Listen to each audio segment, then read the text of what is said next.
Hello, everybody, and welcome back to another episode of Past The Barb. Today is Monday, May 15th. I'm your host, Adam Bartusek, and I am back. I am back from the South, joined by my number one homie here, Mr. Ryan Pinkalla. You know I'm here, back in action yet again. Yeah, Pink, thank you for keeping the show going last week. Like, you were texting me and you were like, "Hey, we're gonna do this," and I'm like, "Bruh, like, I'm there for all of them. I'm gone for 1 week. I'm just gone, and I have things no were falling Wi-Fi. apart, and everybody was like MIA. I was like in the text thread there, and I was like, "Where are you guys at?" Oh, hey, speaking of this, we are without Stolski still. Stolski, as you guys know, he moved into his barn. He called me today, and I talked to him briefly, and he was like, "Yo, I just want to give a message to the fans." So we got a message coming from Will here. So just let me play it.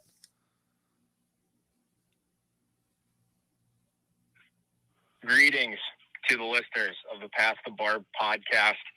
It's old Captain Bill here, checking in. I know I've been gone for a little bit, and I will be gone again tonight. Just giving a little bit of a report here. Fishing report. Fishing's been good here on the Missouri River in Craig, Montana. A lot of the classic springtime patterns working, beta, sow bugs, all that stuff. Personally, I was in Wyoming last week. Little action in Jackson, which was cool. Did a little fishing down there. The fishing wasn't that good, but the scenery was spectacular, so we'll take it for sure. Some exciting news. I think I'll be getting Starlink or some sort of internet up at the barn next week, so I should be back as another regular on the show. Hopefully we can get all that ironed out, working on it right now. But yeah, aside from that, kind of the same old, starting to warm up here, which is good. It's been, not cold, but certainly not super warm. And, excited to be back on the pod regularly. Once I get this internet situation figured out. And I decided I'm going to leave the boys with a little bit of a joke here. So what is the difference between a fishing guide and God? Anybody? God doesn't think he's a fishing guide. All right, folks, that's all from Will. Have a great week, and we will hopefully be back next week. So there you have it, Mr. Bill Stolski. I got a good laugh out of the joke, Ted. Yeah, that was good. So Bill, as people know, he's moved up. He's getting some Starlink, so good old Elon's coming through for him. He's got to move out to the middle of nowhere, then still have better internet than everybody else. Yeah. Unreal. Yeah, exactly. So he's been gone. Hahner, I believe, is still doing a big electrical job. We kind of knew this was going to be a bear when he had to go up there.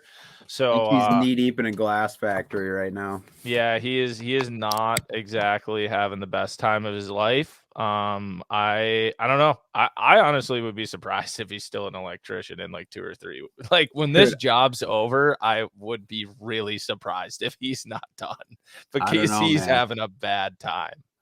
I don't know. He needs to be in a boat ASAP. I know that right now. Yeah, well, and especially because like where they're doing the work is like one of his favorite places in the world. I know. So I think he's just miserable right now. Yeah. So we'll see how that pans out. He's been MIA, dude. Like, I get like one snap like every couple of days, and it's not a good one. No, exactly. But so that's where the boys are at. But I mean, giant news for the podcast. Giant news here. Yeah, big things. Big things Ryan, happening. What do you got? You call me on like Saturday. I think it was Saturday. Friday night. And all I hear is just the most biggest adrenaline rush and just like fucking pumped I've ever heard you in your life. Tell the people what happened. I did, and I called everybody that I thought would still be awake, because it was like literally the middle of the night. And I was parked at a rest stop on the side of the highway, towing my new boat, boys. So, woo! Yeah, finally, everyone on the pod is fully equipped these days. So we're looking really good. And super stoked about it. Been waiting for this for a while. Finally put it all together, and she's sitting in the driveway right now. She's freaking out there, dude. She's ready to rip. Had her out yesterday. Things are good. Things are real good. Yeah, dude, that is. I like told you, I was like, I remember when I got my first boat, which was actually my first boat was a 14-foot tiller with like a 20-foot or a 20 horse on it. Me and my dad drove down to Wabasha and got it. It was probably an old duck hunting boat or something. Right. But my first bass boat was a Ranger. I got from Intune, and it was my parents said I could not buy another boat after college until I moved out, and I went and signed a lease in Bloomington, and then literally 2 days later I drove up to Intune and bought the boat. Yeah. And like, it's just the whole drive home, all you do is stare at it. And like, I told you, like, one of the best lines, I was like, how many times are you just stop for gas just to go stare at it? Yeah. Yeah. And I was like, I'm glad it's nighttime so I can't see it in the rear view mirror. Cause I had like a couple hour drive home, and I was running solo. So I was like all hopped up, dude. Like, I literally left work to drive up there to meet this guy to like do the deal and test drive it and do everything. So it was a long one. I didn't get home till probably like 1 a.m. with it. Backed it in the driveway and just crashed basically. Yeah. So anyway, super stoked on it. Got it's a Ranger. It's one I've wanted for a really long time. Specific hull. It's a 690 Ranger. It's kind of like a vintage rig, but sick boat. Kind of like set up for what I want to do. So now it's just time to get it all rigged up, get it set up the way I want it to be, and she's ready to rip. But it's got some stuff on it already. It's got a few graphs on it, a trolling motor, some of the stuff I want to change, but whatever, man. She's mine now. Yeah, luckily we should be able to get that thing pretty souped up with some new graphs and batteries and like everything. Like, yeah, we're gonna get this thing. This is gonna be the most dialed 690 on the water. No question in my mind. It's a sick boat, dude. I can't wait for you guys to actually come over and like jump in it and check it out. Well, we got to get some pics up on the Past the Barb Insta. I mean, I don't even know if you've posted it on your Insta yet. I didn't. We got to get people seeing the boat. Yeah, I kept it pretty quiet, eh? I just wanted to make sure the deal went through and everything. And yeah, Cloud 9, dude. Unreal. But maybe I'll just clickbait the title of this pod and it'll just be like Pinkalla has a new child. Yeah, there you go. Yeah. But no, dude, like, it's still like super sick. I mean, I'm sure a lot of people have like had the same experience where they finally got one they wanted for a long time. Like we got so many boats around this house right now. It's nuts. So it's not like I really was like, oh yeah, I can't get, a lot of people go like they can't get offshore. Like they got to fish from the bank all the time. Really hasn't been the case. I just wanted my own rig finally and whatever, and finally got it. So yeah, pretty crazy. Stoked to be fortunate enough to be in a position to make it happen and got it done. Yeah, dude, that's awesome. Yeah, I would not trade having a boat for like literally anything in the world. Yeah, it's just like even right now I could go dump it into Cedar by my house and just spend 30 minutes to an hour, get off, and just be like, this is the best. I literally I went and dumped it in Crystal yesterday, and I literally just drove around for like 20 minutes probably, and I was just like, yup. and then I'd only thrown like a little bit of like stuff in there. I threw like 3 or 4 rods in and just like a handful of baits, and I just pulled up out there on whatever, just this little weed spot. It's a couple of feet deep, started hucking a jerk bait around it. I caught a largie like on the first cast on a jerk bait, and I was like sick. And I know I sent you guys that picture. It was like first bite in the new rig or whatever, and then I proceeded to literally just like, I just worked down that same thing. They were all small, like 1.5 pounders to 2 pounders, but I just ruined their lives. And I just flipped every single one of them right into the carpet of that thing. That's awesome. So yeah, I was just chilling out there, having a good old time. Yeah, that's sick. I'm super happy for you, dude. It's a big day in everyone's life. So yeah, very happy for you. So my whole weekend was spent driving home from Alabama. Yeah, that probably was a long one because you were driving alone too, right? Actually, no, I traveled with I had a co-angler who made that makes the it a trip lot with easier. me. Yeah, it was a lot easier. Went down there with Will Annan. And yeah, I mean, dude, like it was a grimy Yeah, I was derby gonna on say it sounded Eufaula. tough. It sounded tough. Yeah, they were so the lake's like a foot, so like everyone was like, it's 4 feet low. It's not 4 feet low. It's like 1 foot under average pool.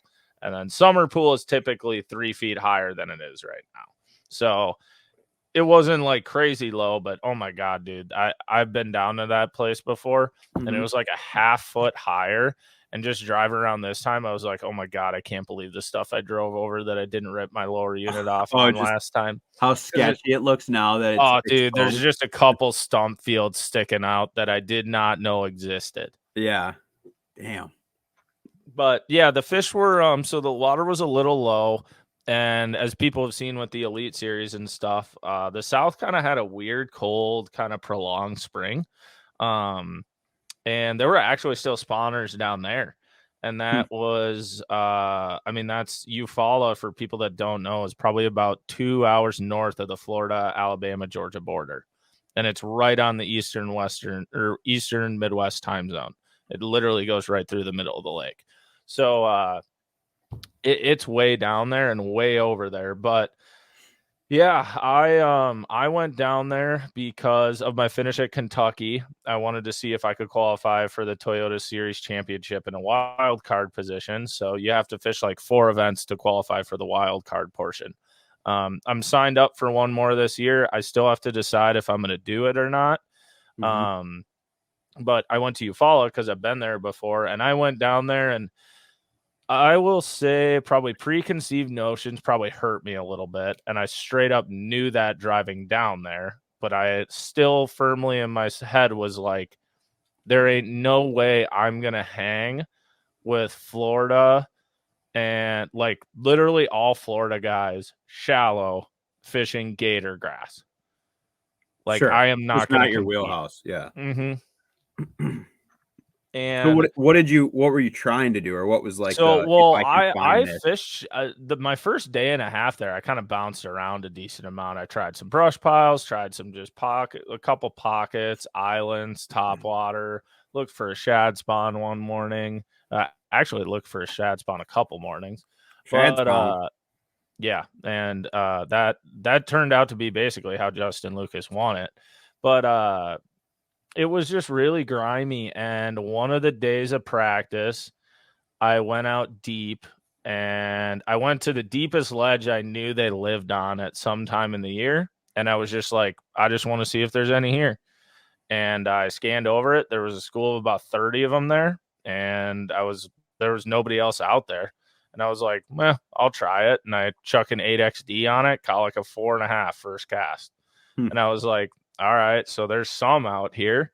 So basically, I mean, dude, other than the first 2 or 3 hours of every morning bouncing around, trying a few things and looking for a shad spawn, kind Yep. of just looking for life shallow, I scanned and I just marked brush piles because that's typically how you fall as one. But the brush pile bite in practice was really brutal. It was really hard to get bit. The water was low, so it was clear. And dude, those fish, like all they live on is brush piles, and they've been hit with forward facing so much. Like, oh my god, dude! Like getting one to bite, like you can see 20 of them on the brush pile, and like you point live at it, they swim halfway out to you, like they come look at you, Yeah. and they're like, "Yeah, no, I'm not going to eat that." So and they go back. So like getting a bite's really hard. So I just dedicated to ledges, and I ended up finding 5 ledge schools, and I'm not talking like mega schools, right? Like they were small schools. They were like 10 to 20 fish, um maybe 5 to 15 fish, honestly. But one of them was a mega school. Like that one I found the first morning, by the end of practice it was 60 to 80 fish probably. Like it was a big school. Mhm. And I got there day 1 of the tournament and they never showed back up. I have no Really? idea where they went. Water, like, dude, the water level didn't change. nothing changed. They even pulled current day 2 for half the day, and they never showed up. Like I legitimately have no idea where they went. And I started on that ledge, and that ledge, they typically don't show up till afternoon, like 1 or 2 o'clock. And I tried it at multiple times. They never showed up, but I went to my second ledge and I caught a 3-pounder there right away in the morning on day 1. So I was like, okay, there's some around still. And yeah, I mean, like, dude, I weighed 2 largemouth, and then day 2, I ran all my ledges again after I fished brush piles for 5 hours and didn't get one bite. And I weighed in 2 spots for like 3 pounds, and I still finished in the middle of the pack. Jeez. Yeah. Like, that's how bad it was.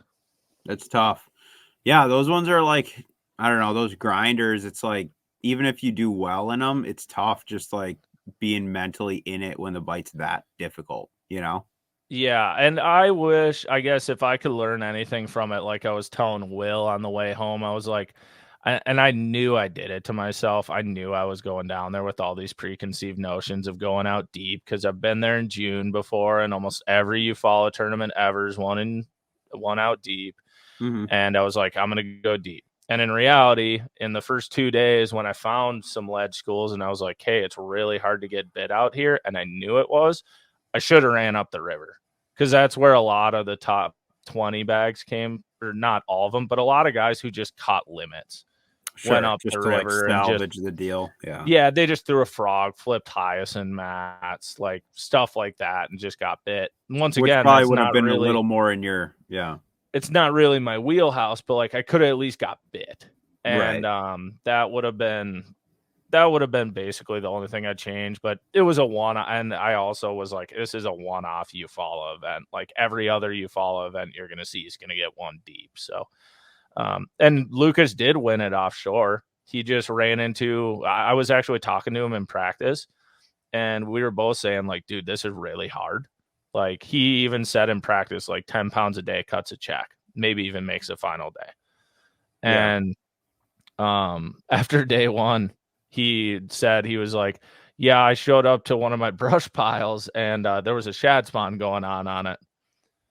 So he had that, and then the guy who ended up in second going into the last day, they were both fishing brush piles close to each other in a ditch, and they were shad spawning on it. But then the last day they didn't do it, so they had to like abandon ship. Oh, like scramble everything. Yeah, they just had to try. Damn. Yeah, but no, it was brutal. But dude, what's funny is, so Eufaula, Alabama, if people haven't been there, like obviously it's way far in the south. Dude, that town has more Mexican restaurants per capita than any town in Alabama, and you cannot tell me differently. So were you just smashing on Mexi food or what? Yeah, the first few days, and then you're like, dude, I love Mexican, but like I can't do it. Like, so are you just like crushing like tacos, tamales? What are we talking? Yeah, enchiladas, burritos, tacos, whatever. You're just kind of alternating through, and then by like day 4, you're like we were looking at each other, and I'm like, dude, I just need like a burger. Like, I just need like a great. That hotel room had to be an absolute gas chamber, bro.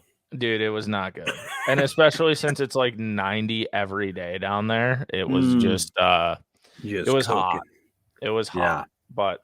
No, it was cool. It's always fun to go travel. And actually, like, even with that 100th finish, like, what's crazy, like, what a second does, like, dude, I'm like, oh, for points, you mean? Yeah, if I get a top 50 at the next one, I probably make the championship. So right now I'm just trying to decide if that's something I want to do or not. Where would the potential next one be at? Well, that's the thing. So I could, there's one I could maybe like try to, I say jackpot. It's not jackpotting because I've never been there, but, one I could hop into would be Champlain. Okay. That's the 3rd week of June over in New York, but it's like, dude, if I do that, I have to be all in on making the championship. And I just don't know if I'm all in on like, I want to go to table table like rock that. If you actually got in, that you would go, you mean? Yeah, just because of, early ice stuff and how busy my schedule tends to get. Like October, like right around Halloween, it just goes nuts. And normally in the fall, I normally in the fall I try to just spend some time with family and stuff. So Right. Yep. No, I get taking you. that away, and with the Jude getting rescheduled, I don't know exactly what I'm going to do yet, but I'm right there in points. Like it's Yeah, that's sweet. yeah. Did you get into anything other than like largies? Like, do you have any other non-target stuff going down while you were practicing? Oh, dude. So actually, one day you would have loved this. So we were scanning all day, and like, dude, and Hahner would talk about this if he was on. But those guys in ledge derbies, they are vultures. Like, Really? dude, if you scan by something and it looks like something good, you mark it and you don't turn around. Like, you don't go back for hours, and you maybe go back if there's no one around and you're swinging in for like 2 minutes real quick. Yeah. Because I like scanned by one thing and I was like, this doesn't even look that good. And I just swung the boat around. I don't know where these boats came from, but there were 10 boats within 200 yards of me in like 3 minutes. Just from literally turning around. I just turned like, around. He's on something. He's found something. Mm-hmm. But we scanned like these. I scanned for like 6 hours straight, just right up and down a bunch of main ledges and stuff. I had like 7 waypoints. I kind of wanted to just pop through. If one was good, I was going to leave the other. You know what I mean? Just kind of feel it out type of thing. Pull up to this one. Me and Will throw in 3 bites, 3 casts. Like one of them was like a 14.5-inch spot. The next was like probably a almost 3-pound largie, and the next just got bit. And I just sat there and was like, let go. And reeled it in. But next spot we go up to, and I'm like, I don't know if there's any fish here. It just looked weird. And I put live down and I'm looking at that ledge, and it is crawling with fish. And I'm like, oh my God, I think I found a mega school. Yeah. And I chuck up a crank and he chucks up like a 1 1/4 ounce chatterbait. And he's just slow rolling it and just boom, blasts the hook set. And I'm like, oh God, this would be like a 7-pounder. Oh my God. We found him. And comes up big old catfish. Oh yeah. And then I start clubbing them. I chuck up with my crank and I'm going right behind him, and I just get slack line, set the hook, giant. So I don't know if they're stripers, hybrids, or what they are out there. Okay. Like, I don't know the difference between a striper, a hybrid, and a white bass. Like, you know what I mean? Yeah. Like, they all look very similar, and everybody calls them something different, and I haven't caught enough of them, so like I don't know what they are. They're just, they all look the same to me. But then I caught one of those big. He just had like a 6XD down his throat. Yeah. And Will chucks back up there, sets the hook again. It's a different species of catfish. Okay, of course, yeah. Yeah, and then I chuck up again and catch another hybrid. And I look at him, I'm like, well, I don't know if this is our bass school. But like, if you're trying to harvest, we have located the mother lode. Well, and dude, what's hilarious is on day 1, I caught that 3-pounder right away in the morning. And then I went and did a bunch of other stuff. Like I found a bunch of bluegill beds and stuff that I was fishing around. Like I tried a bunch of different patterns of stuff I had graphed that I thought looked good on day 1. Well, I'm getting back up around the ramp and I'm like, dude, I got 1 fish. Like, and I know it's tough, but like if I can just get up to 3, like I think I'll be sitting fine. And I fished all my ledges that had actual bass on them. And I was like, fuck it. And I just went and pulled up to the catfish ledge, caught a 2.5-pound largemouth. No catfish or stripers. That's actually awesome. Yeah. And I got another bite there. I didn't get it in, but I was like, I was just like, what the heck is going on out here right now? Something was going down on that ledge, man. Yeah, it was. It was a good ledge. There. It was good. It was a good ledge. Sick. But, yeah, those are those southern tournaments, especially since you don't get to go down there like, super a lot, are kind of interesting because it's just like, you're basing it off of experiences you had like a year or 2 years ago and just information and whatever. So, well, and I think you just get like, now that I've been there a couple times and like I've done the deep thing and I got a pretty good idea of how to run around the lake and stuff, like I'm excited to go back and then like dedicate more time to new areas of the lake, because instead of me being like, oh, I got to graph this 8-mile stretch of ledge. I can be like, the 3 hard spots are literally here, here, and here. There's a school on one of those 3. If they're not there, I can move on with my life. Right. So You get more efficient the more you go. Yeah. Exactly. So I'm looking forward to going back. Hopefully not in mid-May again. I still like, dude, to the life of me as a northern guy, I don't understand how people find shad spawns. Because I tried to do it. Like, they're like, just run the lake and find the birds. And I did that for 3 mornings in a row and pulled up to at least 12 shorelines that had 100 birds on them. And there wasn't one single bass on any of them. So I'm like, this is a myth. Yeah. That's the rocket surgery of the South, right? Dude, I don't get it. But no, speaking of the bass derbies that went down, did you watch any of the Lay Lake event? I watched live for like 5 minutes the first day. I didn't get to watch much of it Thursday and Friday, actually, obviously. But Saturday on the way home, we were tuned in. And then Sunday, I was tuned in back home too.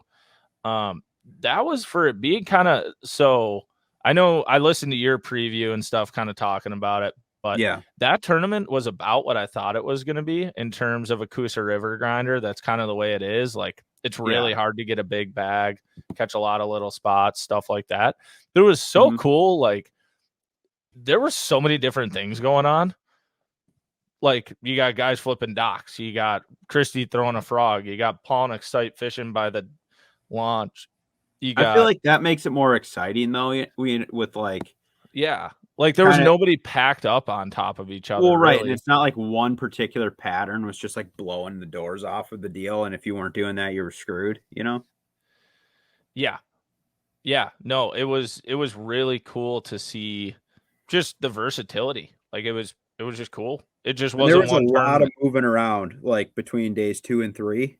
Yeah. On the leaderboard was like, holy cow. This is anybody's game still. I mean, granted, Polinick was leading it, for three of the days, but kind of like. So did you hear how he ended up losing it? So I didn't. I mean, I saw the Instagram post about it. I didn't dig into it though to figure out like what happened. He had a dead fish on the last day.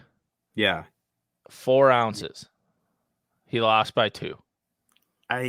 Yeah, that's a tough way to do it. And apparently it got like the cull tag got caught in his cull beam or something, or something like weird where the fish got jacked up in the live well.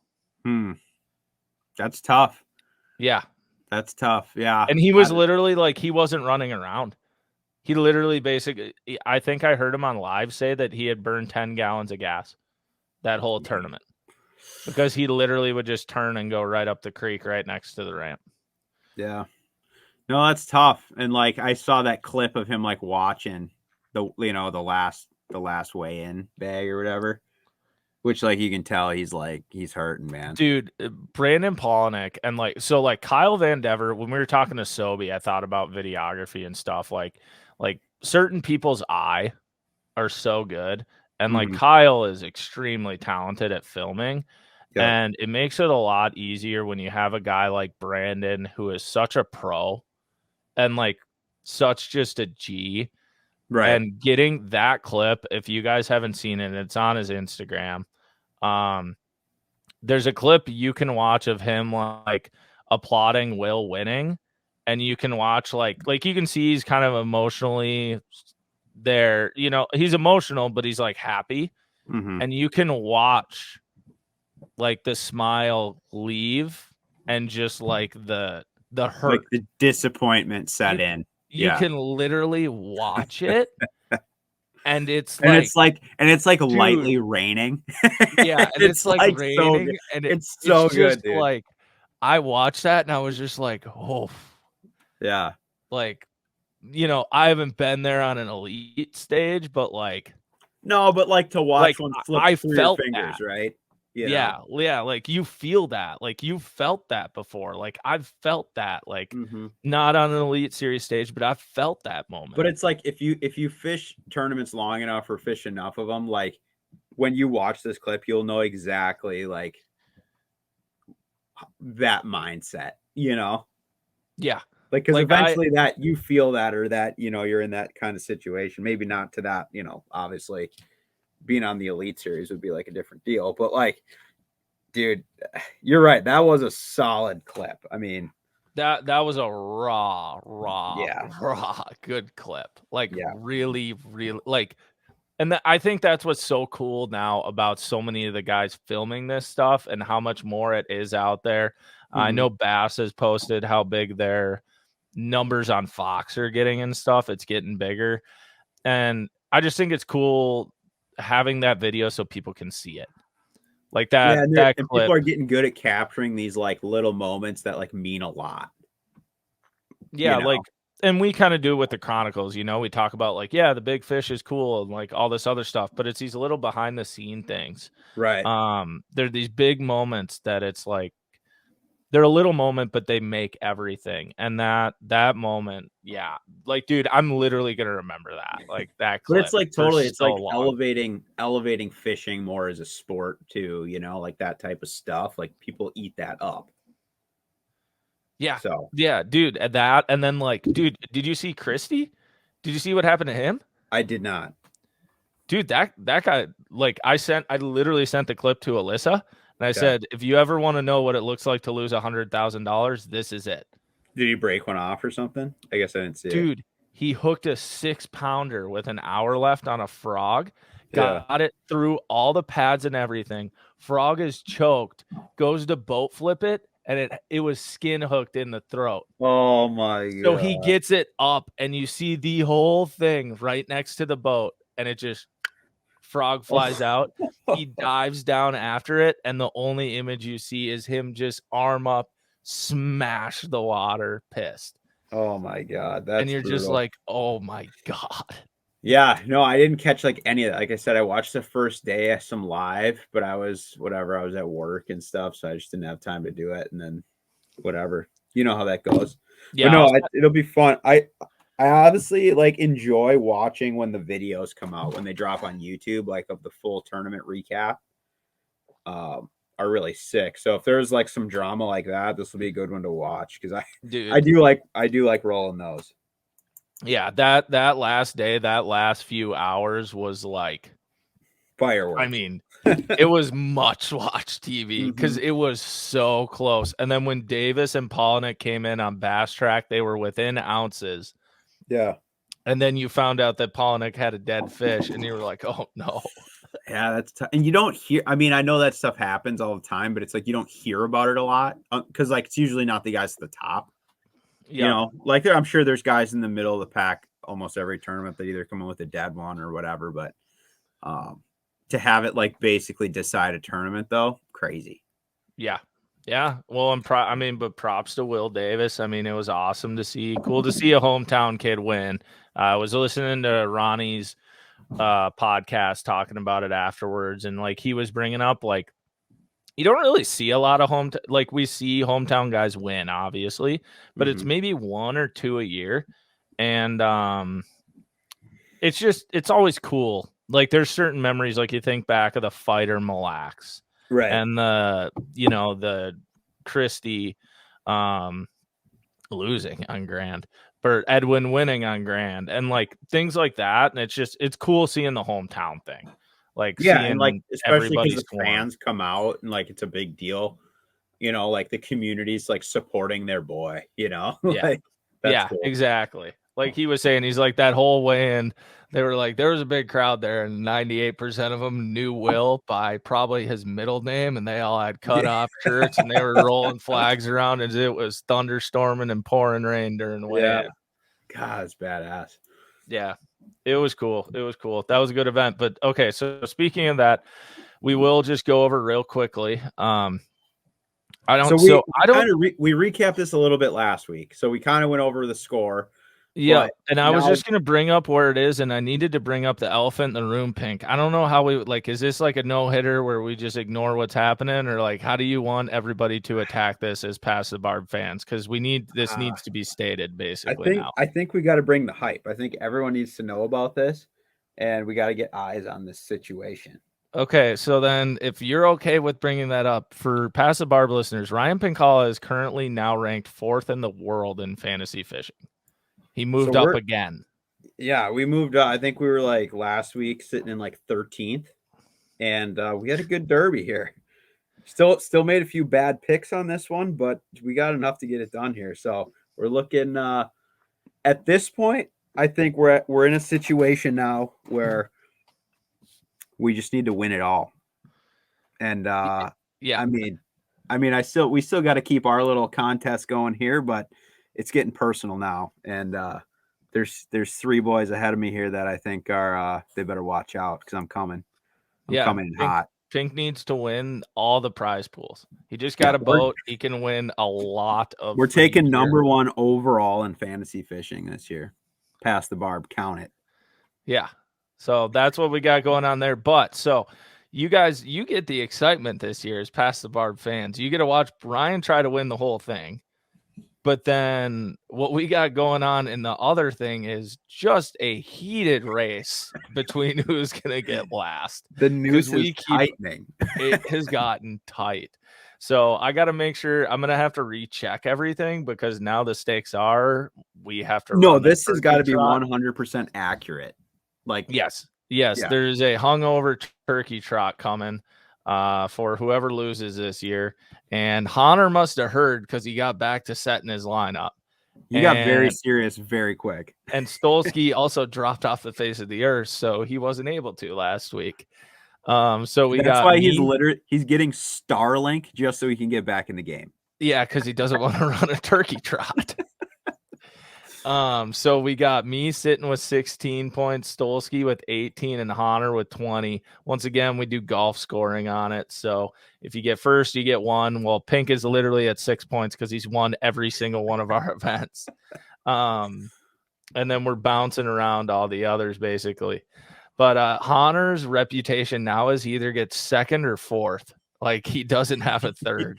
There's no in the middle. Yeah. No, and I basically live and die in the 2 to 3 range, and Will's kind of all over the board. But yeah, so it's going to be heated down the stretch. We got a few weeks off, and then the elites go down to the Sabine River in Texas. So you guys will get a break from some Bassmaster talk for a few weeks here. Yeah, but we do. We got some people on our Past the Barb group that are like crushing it. Like there are some people that have been picking some really, really good teams. Are some of the people who are ahead of you like nationally in the group? Ooh, that I don't know. Oh, in the overall thing? Yeah. No. But like we got like I don't know, the top 10 all have like really solid scores right now. Because I know even like mine, like I didn't even have the highest scoring thing this week in our group. Oh, really? Like my cumulative score is the highest, but we had at least one dude that scored higher. Let's see, 1.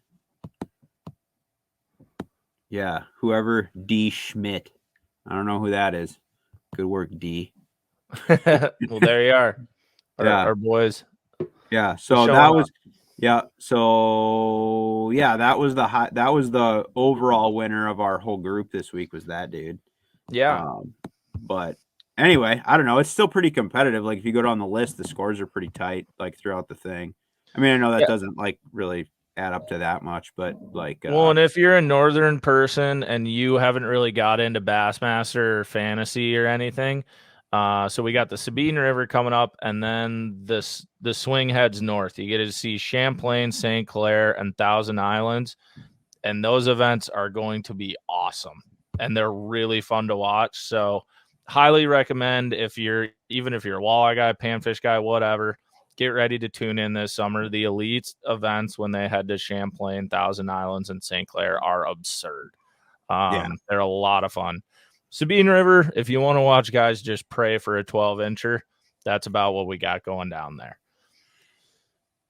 Yeah, the smallmouth thing will be fun to watch, though, because there are, granted, you got the northern guys in there that can just bang, but there's there's like some sleepers in there that always seem to get it done up here. They're like guys from the South or from California that all of a sudden just come alive when they come up here. So Yeah, there's some random guys that do really well up north, and it's always intriguing to see. However, now we will move on from that part of the podcast.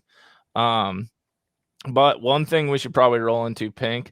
I mean, it was Minnesota fishing opener. I didn't get a partake, but I saw.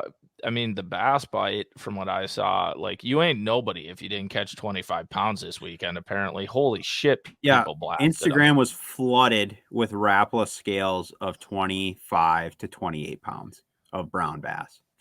Yeah, even largemouth too. I know. Yeah. I mean, Nichols didn't take a Rapala pick, but he texted me. He was like, "Dude, I just caught 26 and a half of largemouth," and I was like, Jesus. Yeah. No, I don't. And I mean, it sounded like Mille Lacs was on fire, so I'm sure that ate up a ton of dudes up there. Yeah. But I mean, I'm sure anywhere. I didn't get out on Saturday at all, just because I literally like slept half the day because I literally drove up and got that boat on Friday night, and then it like pissed rain the whole day, and then whatever. So I jumped out yesterday in the afternoon, but I did also see that the walleye harvest was heavy, boy. Yeah. All across the state. I saw there were a lot of people that went up to red, actually. Oh, yeah. I guess I didn't catch that part of it, but I did see like a lot of walleye stuff. I think I might partake in a little of that this week, maybe a little night sesh somewhere. Well, red locally. actually, so they opened up their limit, open water. It's 5 fish. I think it's 5 fish, and I want to say 1 over 17. So that should be interesting to see how that plays out. Yeah, so you can keep 5 actually there now. So I mean that's cool. But yeah, I saw wonder a if decent amount of keep people that go through up the there. ice too, or if very highly probably doubtful not. with the amount of people that go up there. Yeah. But I think they're just doing it to try to get more people to go up there open water. I've never been on that lake open water. I would imagine if you have a 5-mile-an-hour wind out of the west, it's hell on earth. Yeah, I can't imagine it's overly popular, just based on like where it is, and sounds like a lot of the fish move to the part you can't fish to in the summer. So I don't know. Yeah. But yeah, I have no idea.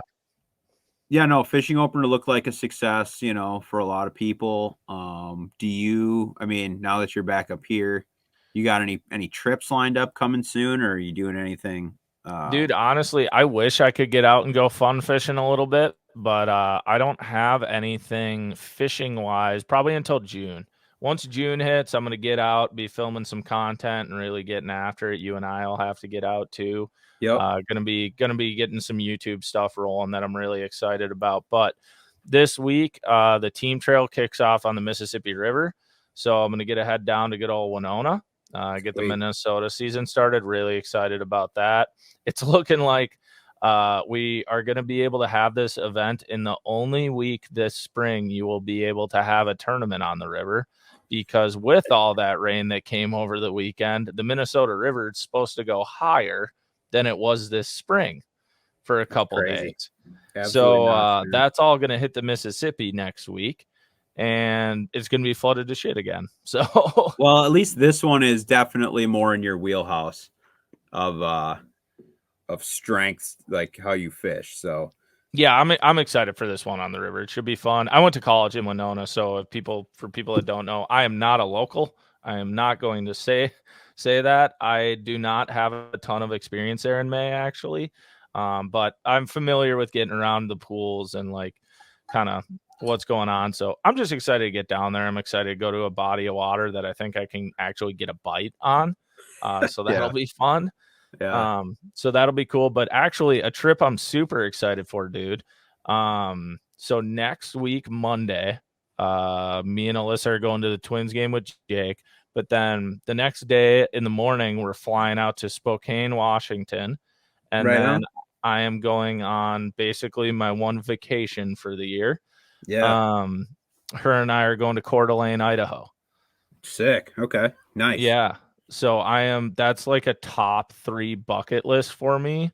I know it's in the US, but like, dude, honestly kind of in the world, because I've just heard how cool it is there. Sure. Nice. Right on. That'll be fun.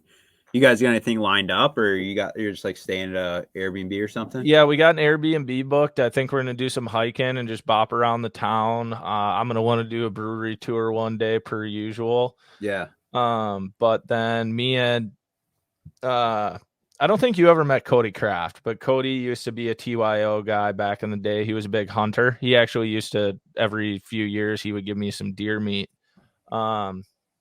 But he moved out there to be a lineman. Okay. Man, it had to have been like 7-8 years ago now. I haven't seen him basically in that long, and he lives there now. So I Yeah. was texting him about what to do, and he was like, well, do you want to go golfing one day? And I was like, hell yeah, because Coeur d'Alene has one of the, like, it's once again like a top 10 destination golf course. It's super expensive.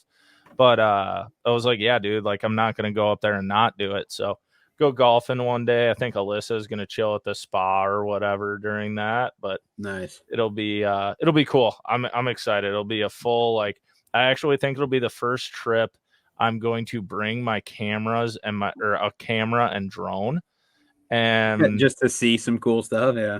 just to see cool stuff, man. Because you go on Instagram, and I swear, like, the top 10 videographers or photographers I know are from Coeur d'Alene. Sure. Yeah. So, and it's like there's just so much cool stuff to take shots of. So Yeah, it's cool out there. Like I said, my buddy lives out in Spokane, and like I went out there skiing last winter and kind of checked out some stuff. We went to Idaho and whatever, and it's cool. Like there's a lot of cool. It's like an interesting place because like I spent a lot of time in the mountains and stuff, and it's not like quite like that, but it's definitely like more mountainous than like anything around here, you know. So it's kind of a unique kind of situation out there. But no, like Idaho's sweet. I think that Coeur d'Alene trip's going to be pretty badass. yeah, I'm really excited about it. Then and the whole reason that's happening is my cousin's getting married in Portland. So then Friday we're gonna rent. We have a car rented, and we're gonna drive from Coeur d'Alene to Portland. She's not hyped about the 6-hour drive, and I was like, listen, I just drove 19 Yeah, through it's the not middle that of bad. America. We're gonna drive 6 hours through the mountains. Like I Yeah. think we're gonna be good. Like I think it'll be Yeah. pretty cool. Yeah, no, that'll be sweet, and you'll get some good views, man. Like being out there, and when it's not the winter, you get to see a lot of cool stuff. Yeah, that's the plan. So if any Past The Barb listeners know anything about Coeur d'Alene, hit me up. Let me know, because yeah, I'm gonna run into Kyle Van Dever while I'm out there, so he's gonna show me around a little bit, and yeah, I'm just excited to get up there, man. I've always really wanted to go. Kind of just bopping around the area too, in case me and Hahner decide to venture out and maybe visit some ghosts. Right on. Hopefully. Yeah, that'll be a But good trip. Cool. yeah, it should be fun. Do you have anything cool planned coming up? Well, then we got the Minnetonka Classic after that, but me and Griff been Oh looking yeah, forward what to is that that? one for That's right in the years. beginning. Is that in? That's not in May though, right? It's in June. Yeah, it's the first Saturday of June. So Okay, so I it's thought. always like June, whatever. It could be June 6th, but it's always, it's the weekend after Memorial Weekend. Right.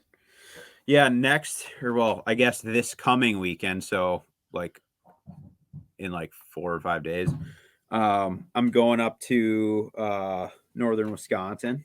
So maybe I'll see if I can find Hahner up there. Yeah, that would be But- good, actually, just to make sure he's Yeah. alive. That bite should be fuego. I Yeah, do know somebody who was out there over the weekend, and they blasted him. Yeah. It sounds like it should be really good. Yeah, I'm looking forward to it. It should be kind of like probably like a multi-species thing. I think we're gonna do a little bit of like crappie stuff, but it'll probably be a lot of like smallmouth walleye situation. So, but yeah, the smallies should be going mental right now. So I think that should be pretty fun. Let's see what the weather's gonna do. I mean, I guess it doesn't matter that much. I'm going either way.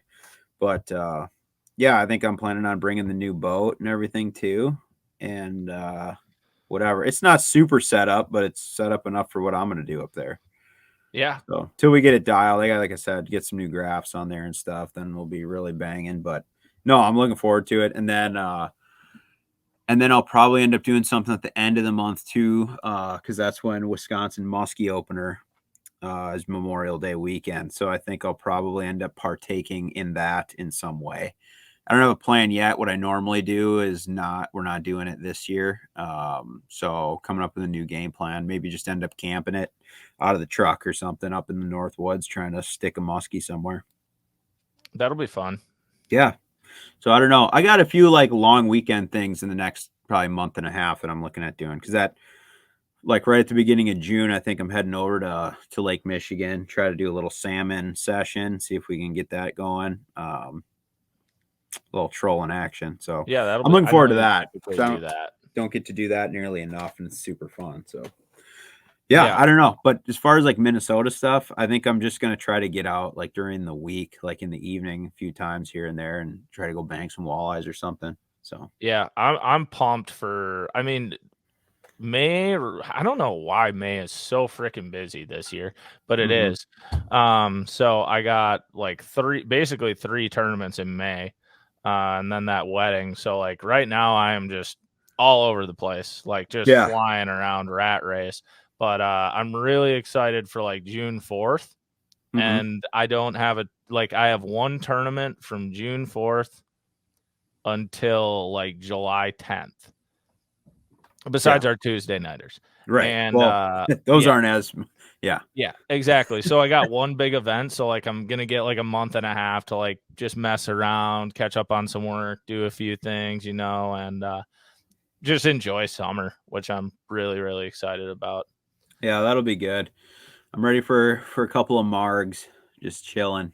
Have you had the first shandy of the season yet? I have not. I'm still shandyless. But I think I'll probably change that pretty soon here. I think that situation should rectify itself this weekend. There you go. Yeah. No, it's finally getting warm up here. I was looking at the schedule for Winona, and I was like, bitch, of course it's going to be in the 50s in the morning and 60s. Right. It's like going to be like 80 degrees tomorrow and like 70 throughout the whole week too. Yeah. And then the day we get down there, they're like rain 62. And I'm like, sweet. Typical. Yeah. I'm hoping the forecast pushes off because right now for the Northwoods area in Wisconsin, it's talking rain Friday, Saturday. And I was like, come on, man. Yeah. But we'll see how it goes. Yeah, for sure. All right. Well, so kind of that's going on around opener and what we got happening.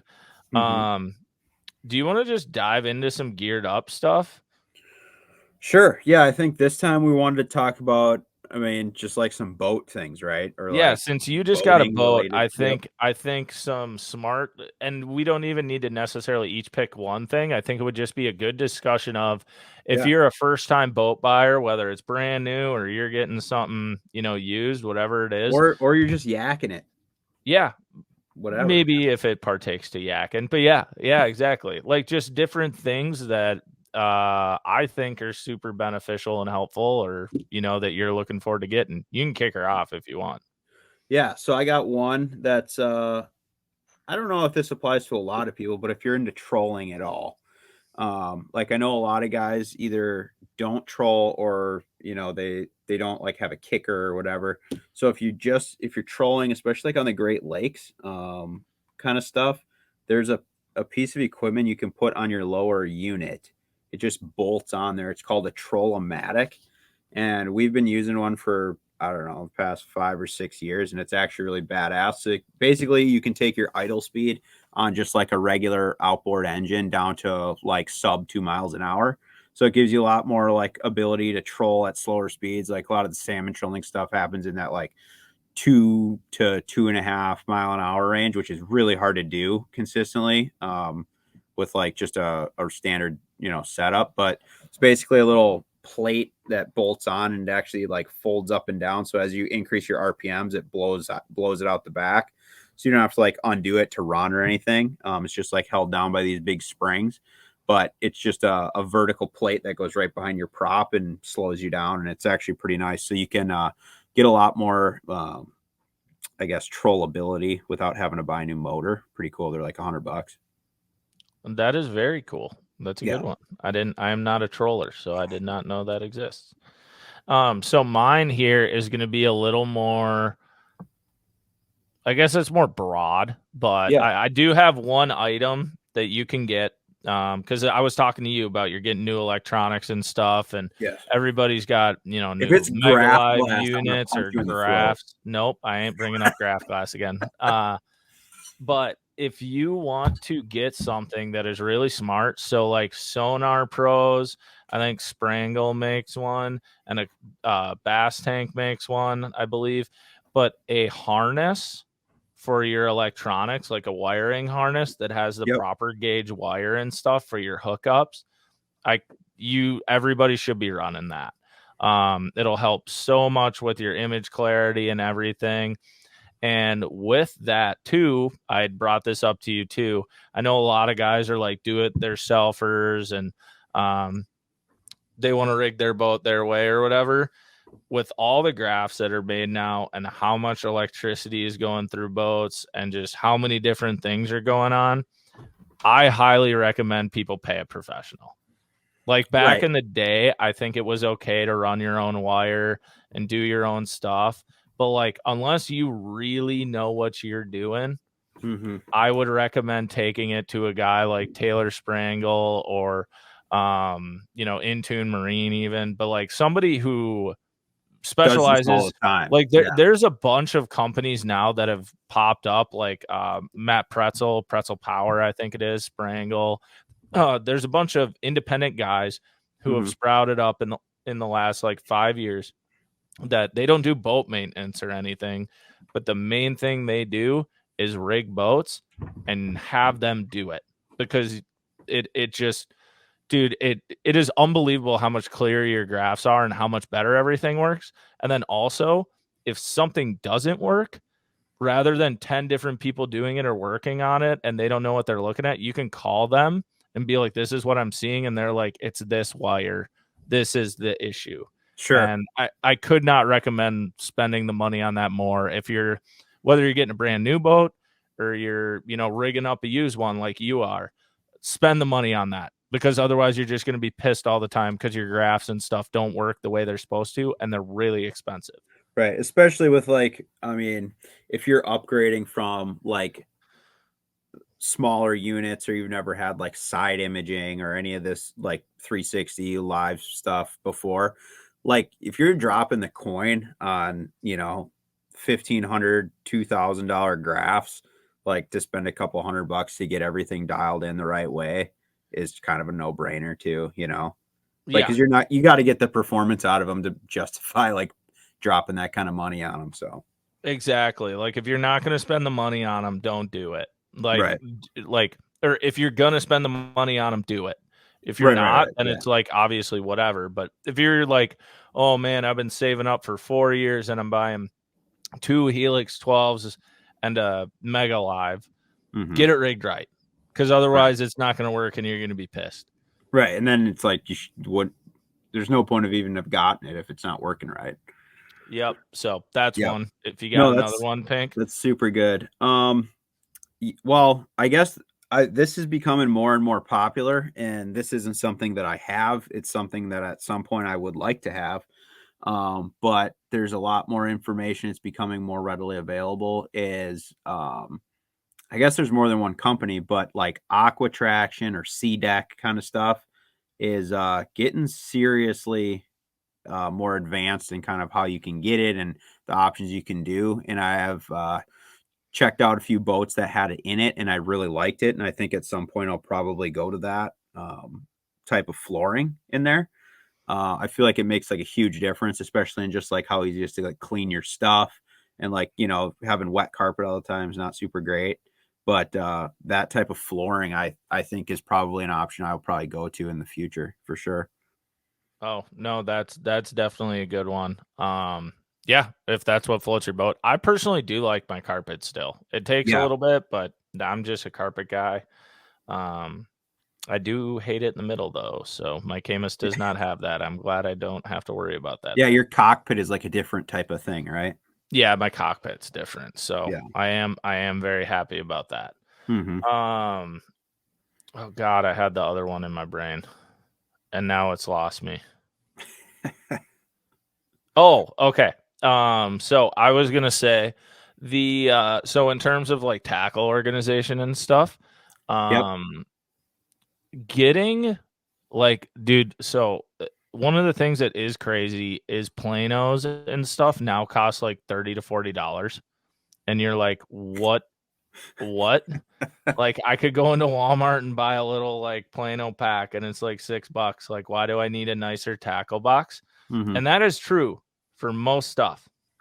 However, I would say, because I did it this year, I bought one of the Plano 3700 like deeps, the yellow ones. Yep. And I'm using it for terminal tackle storage. Mhm. It is the best thing I've ever done, and it is not even close. Nice. So, like, I have all my for hook storage. Jeff Gustafson turned me on to this, so Gussie has videos out of this. But like, you can buy so you can buy like little envelopes or whatever, just clear packs off of Amazon. You can get like 500 of them for $4. Yep. And they're like 2x3 or whatever. You get a bunch of those, and then basically any hooks you buy nowadays come in, a little package, and you can just keep all your new hooks in there. But then, since I'm a tournament guy, like, I don't like to put used hooks on tournament day. So then I take those little bags you buy from Amazon, and I just put my used hooks in there, and I just cut off one of the logos of one of the packages and Like the put card it in there. that's Yeah. So I Yep. have new, old, and they're in an area, and they're just in there, and they're super easy to find. And they're never like, I don't tip over my box and all of a sudden hooks are everywhere. Yep.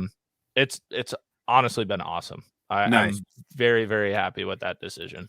Yeah, I do like the deep planos. Like, I don't know why they're not more popular or why it's like they're hard to find.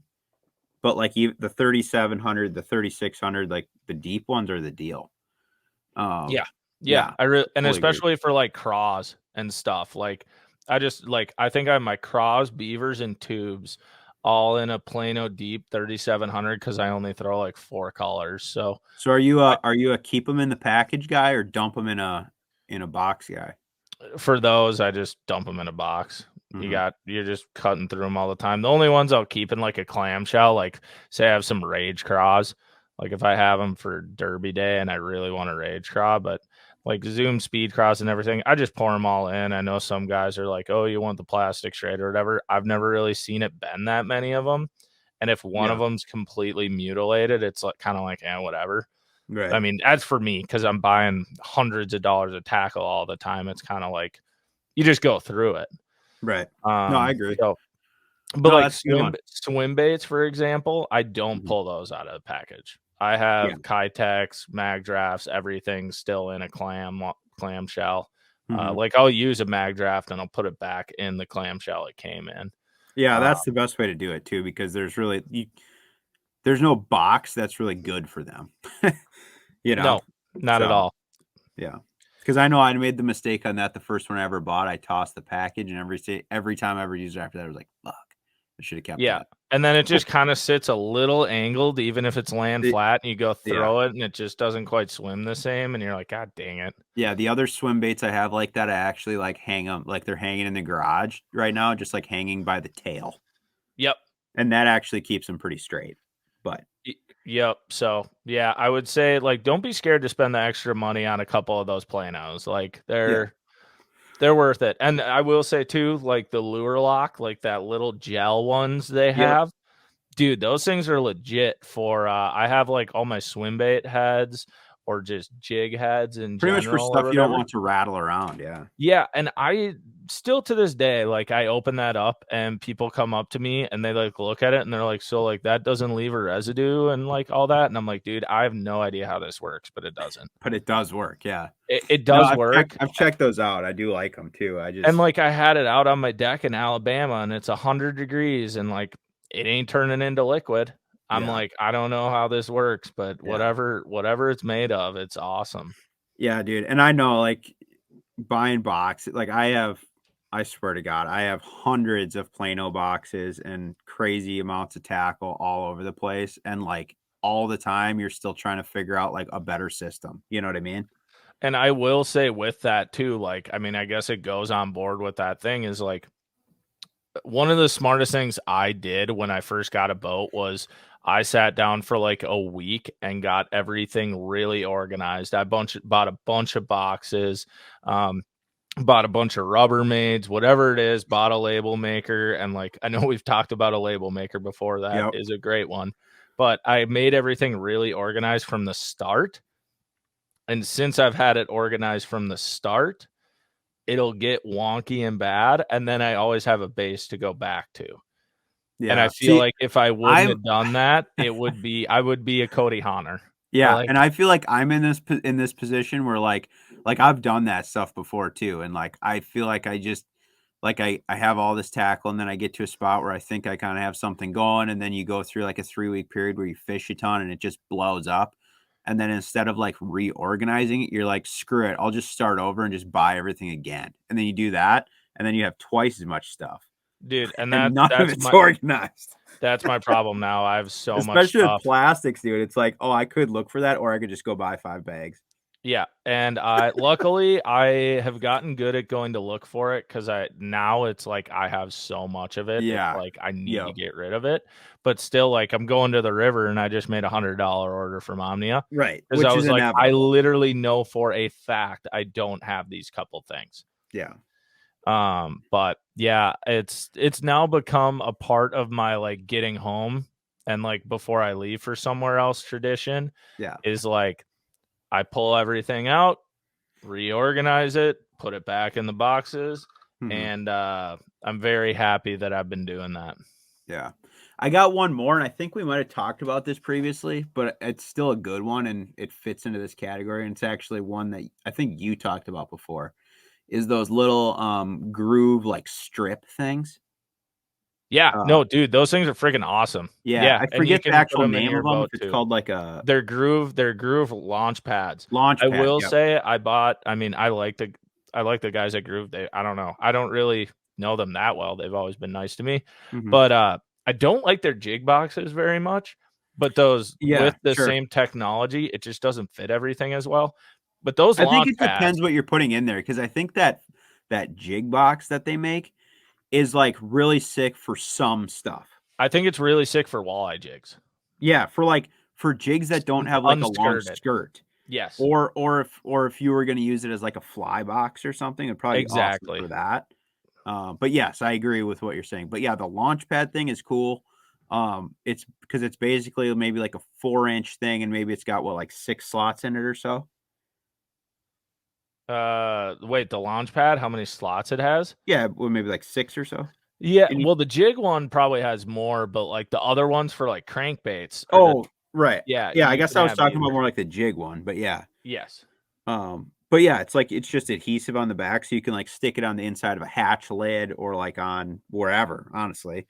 Yeah. And you just jam the hook right in there. It's like a really rubberized like gripper thing. Super nice, and like the stuff does not fall out. They're very nice. I'm a big fan of them.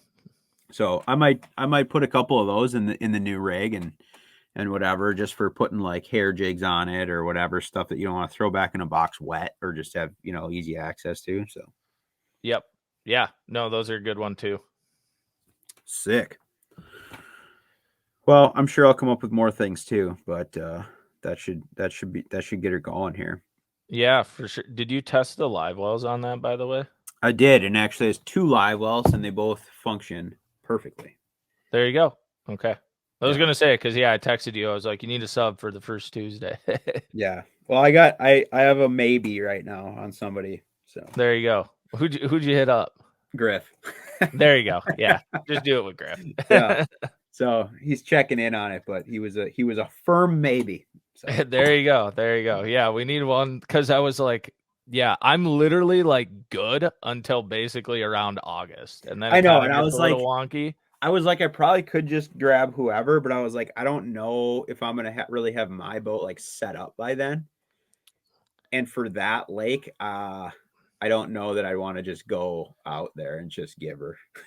Yeah, no, Griff showing up will be good. You guys will have fun. So at least we would have a boat that we can like side scan some stuff, because yes, exactly. Yeah, Griff will be ready to rip. Mm-hmm. We'll see how fast I can get stuff for this one. Well, there you go. But yeah, other than that, you got anything else you wanted to dive into? Some what in the world is going on, or Well, I have you got one. I anything? don't know if you have one or not, but I saw this one come up and I was just like one of those ones that your brain's just like, what the fuck? So anyway, this one, every once in a while, something good or interesting comes up on like Outdoor Life's, like socials or website or whatever. Yep. And this particular one, every time I see this, because this happens way too often and it still is like mind blowing to me. But this was like actually a really good story about this. So basically, this guy, well, here's the headline. This is the title of the article. Takeaways from a turkey hunter who was accidentally shot by his longtime hunting partner. Okay. So, Hell like, of an article. yes. So, every time I see one of these, and it happens pretty much like every hunting season, doesn't matter like if it's turkeys or in the fall when people are deer hunting, whatever, like hunting accidents like keep happening, which I think is ridiculous. But this guy's article is basically the gist of it is, so if you don't want to read this whole thing because it's kind of a long one, it's like both the guys are older. The one dude is like 80 plus years old. The guy that's actually hunting. The other guy is like taking him hunting. So he's like sets up the old guy and then he like goes behind him to like call this turkey in or whatever. Yeah. So they go and they set up on like a field edge, puts the guy set up, at the bottom of a tree or whatever, like facing this field. Then he drops back like behind him to call a little bit. They have the turkey gobbling on the roost. It flies down and the guy keeps calling. Somehow this older guy I don't know what he's processing in his head, but at some point he turns around and now he's facing the guy that's calling. And long story short, for whatever reason, the guy like sets up to take a shot like towards the guy, Oh right? my And that's God. not like where the turkey is, but the guy that's calling is like watching it happen. So he's like seeing this guy, and so he like takes it, like he took his hat off or something and he started like waving at him, or whatever. And like the dude just like shot him with a Oh my shotgun. God. Okay. So whatever. I don't know if this guy was just like too old, like he just didn't know what was going on or like whatever, but like this kind of stuff happens and it's ridiculous. But yeah, so he shot his buddy, right? So of course, like the dude, and he didn't like die or anything, so it's not like super Yeah. tragedy like some of them end up being, but like there's they posted a picture of this guy's side and it's just like demolished with like Oh my God. pellet holes or whatever. And but like I just don't get how this stuff keeps happening. It's like, especially like turkey hunting, right? Like it's not like you're taking like shots into like a lot of like it's a very visual thing, Yeah. Like you could wear like a turkey suit and walk in front of me. I'm not like, oh, it's turkey, we should shoot that. You know Yeah. what I mean? Like Yeah. They're not hidden. no, or like whatever. So I don't understand that. And like I said, like the dude is literally like actively like waving, but he didn't want to like yell or like say anything because like he didn't want to like blow their hunt or Once whatever. again, they were still hunting. I know, but at like what Yeah. point are you like, I just don't want to get shot, Yeah. Because he even says in there, What's your limit of I'll blow out the spot to not get shot? yeah, and Apparently like his is pretty high. I guess because he even said like at one point he's like he knew that he was gonna get shot. Oh my Because the guy God. was literally like setting up and like aiming in his direction, like at him. And like that's not where this turkey, like there's no turkey at all. Like it's just the guy like sitting there. So I thought that was crazy. And like luckily the guy didn't die, so he at least got to like, tell his story about it. But like that stuff happens pretty much every year, stuff similar to that, and like it doesn't end that way. But I don't know how it's like such a consistent thing. It's not like it happens like every day, but it seems like, every season there's like one or two just like horrific stories like that. And just I don't know. Like it kind of gets to the point of like, is there a point where people like age out of that sport? Like where it becomes unsafe, Yeah, you would think. or Yeah. whatever, that you don't really know what's going on, or I don't know, your skills aren't sharp enough anymore, that kind of thing. But You would think so. But no, that's crazy, man. I yeah, could never even imagine that. no, it would be definitely a bad situation all around. So Yeah. I don't have necessarily an article. However, I did think of a story because I was looking at my business credit card that shattered to pieces next to me at my desk, and I was like, "Oh my god, I forgot to talk about this for my trip." So, so we go out to eat one night. It was after all the Mexican food. We had found a local bar that made burgers, so we're like, "Oh my god, thank God!" And we just go have a burger, dude. Burger down there, burger and waffle fries. Guess how much it cost? $12. 8. Shut up. 8. Double patty too. Come on. What are they making these out of? Yeah, right? I don't know, but it was good. It was a nice greasy burger. But so we go to this bar, we're sitting there or whatever, and it's like 8:30 or whatever. We're like, okay, we're gonna go to bed. And get up, go to leave, drive back, 20, 25 minutes to our Airbnb. Mm-hmm. Get out of my truck, and I'm like going to put everything away, and I'm like, where's my wallet? And like, me, I'm pretty good about that stuff. Like, I don't really lose stuff like that. And I'm like, immediately, I'm like, motherfucker. I'm like, I look at Will, I'm like, I don't have my wallet, and it's in one or two places. And he's like, what's that? And I'm like, it's either sitting on that bar, which I don't think it is.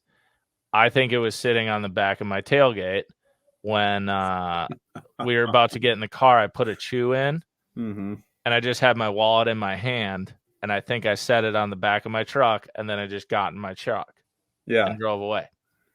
I'm like, so it's there or on the road somewhere. Beautiful. We're in Eufaula, Alabama, about to fish a bass tournament, and that's where my card is to pay for my gas. Excellent. So I'm like, oh no. So and what time of night is this now? 8:30, 8:45. Okay. It's dark. Like, it's completely dark. So we drive back to the bar. Will goes and walks in there. I walk the whole block we had driven out onto the main road. No wallet in the bar. No wallet on the road. I'm like, God damn it.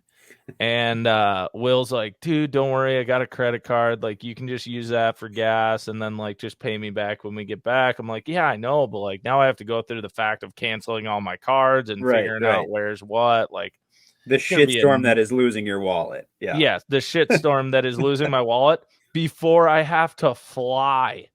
Oh, right. Yeah. To get, like, I have to go to Coeur d'Alene in Portland. Yeah. I'm like, great. Alyssa's going to love this. Yeah. So I'm like, oh my God. So I'm like, dude, we're just going to get on the road. And it's got to be within the first mile or two. Like, my new truck has really good headlights, actually. Like, it's honestly kind of scary how good they are. Yeah. But I'm like, dude, I'm just going to put my hazards on, go like 30 down this 45 at 50, and we're just going to look. Maybe we get lucky. Get on this road, and we're going, 30 to 45 for like, it was about 3 or 4 miles. We've gone over a few railroad tracks and bridges, and I'm looking at him, and I'm like, dude, there ain't no fucking way. Like, this thing's gone. Yeah. And in my head, I've basically given up. He's basically given up, and we're just staring at the road because it was 9.7 miles or whatever till we made our turn. And I was like, at this point, the only place that thing is that turn, or it's in the grass, the lake, or it's somewhere else that I'm not finding it. And we're coming by this, we go right by this intersection, and I'm literally saying to him, we have about a mile and then we turn, and I think it should be there. And he's like, yeah. And I'm like, we haven't seen anything that, like, because we had seen a couple objects when we driven by, but we're like, that didn't really look like it. Like, we haven't seen a wallet yet, right? And we're both like, no, kind of talking about it.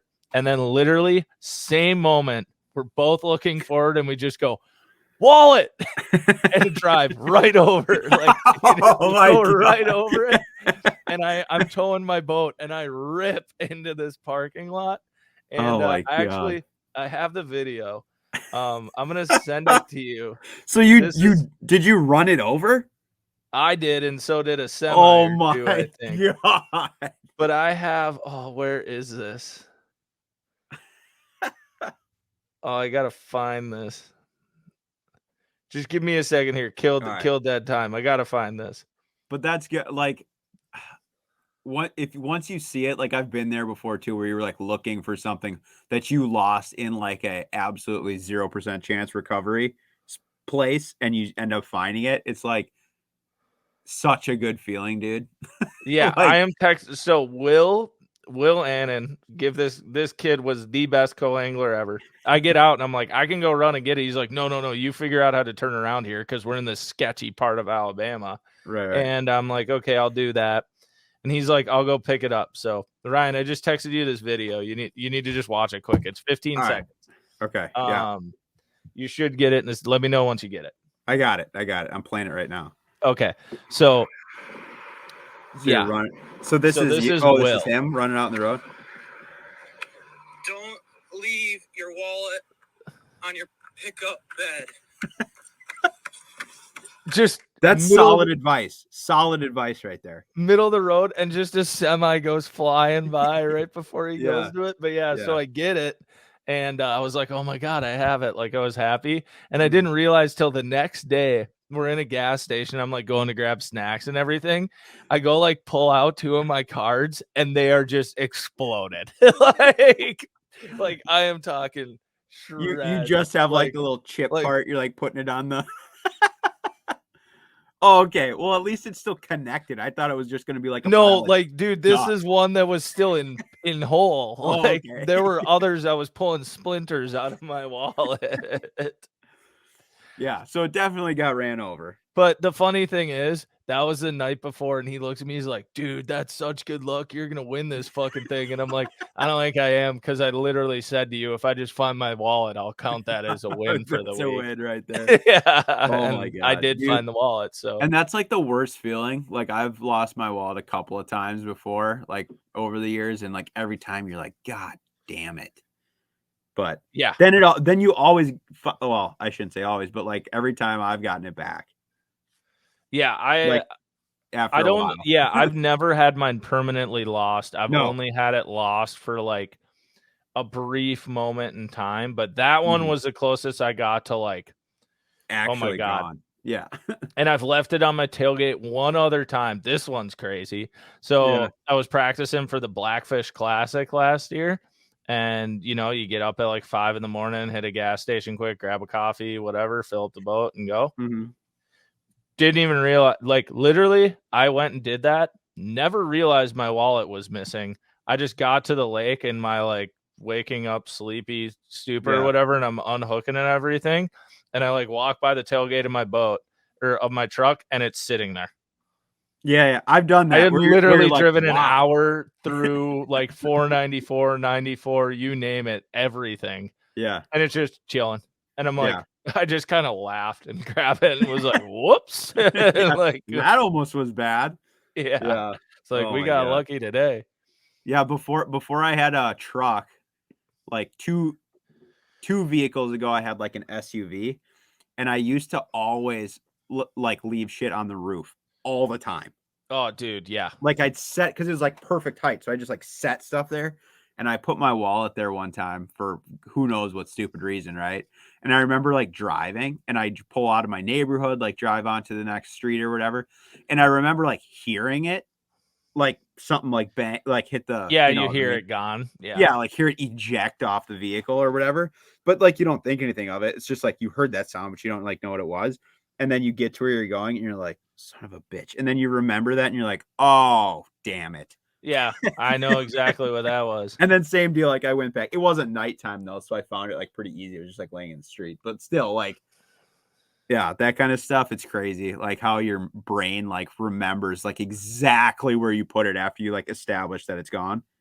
Yes. Like even in the moment, like you could have just like remembered that, but no. But like an hour later, you're like, oh yeah, that's where it's at. Yeah. And that's exactly where I was like, oh, where could it be? And we were driving back and I was like, no, I'm 100% sure I put a chew in. And I set it right up my tailgate and it for sure flew off. And I don't know where it flew off to. And then you're trying to reason with like, well, no, maybe I just totally didn't remember also putting it in the back seat somehow. Yeah. And you're like looking everywhere in the truck and I'm like, it definitely is. And you're like, but I never even opened this door. Like, but yeah, no. Dude. All Well, right. that's good that you didn't lose it because that would have been a headache. Yeah, it would have been. The next few weeks would not have been great. So No. luckily the important cards didn't break. So I got what I need, and yeah, we'll be good. But Sweet. I mean, other than that, unless you got something else, I think we're probably good here, right? Yeah, dude, I think so. And whatever. Now we got the little break from the fantasy stuff, so we'll be back. Hopefully, we got Will back next week, all Starlinked in, and we'll get into something new. Yeah, hopefully. Hopefully we can get the whole crew rolling again. Otherwise, we'll see how everything's shaping up. Maybe we'll bring in a second interview for this month just to kind of keep the ball rolling. We want to get the whole crew back and all the boys going. We do this in between everybody's work schedules, and right now it is difficult, but we're still making it happen for everyone. We appreciate all of you. And if you got any ideas for segments or things you want us to go over, please let us know. As always, please rate and subscribe out on podcast apps. It helps us out a ton. We've seen a lot of growth lately. We're getting bigger. We appreciate all you new people. But yeah, until the next one, thank you for listening to another episode of Past the Barb.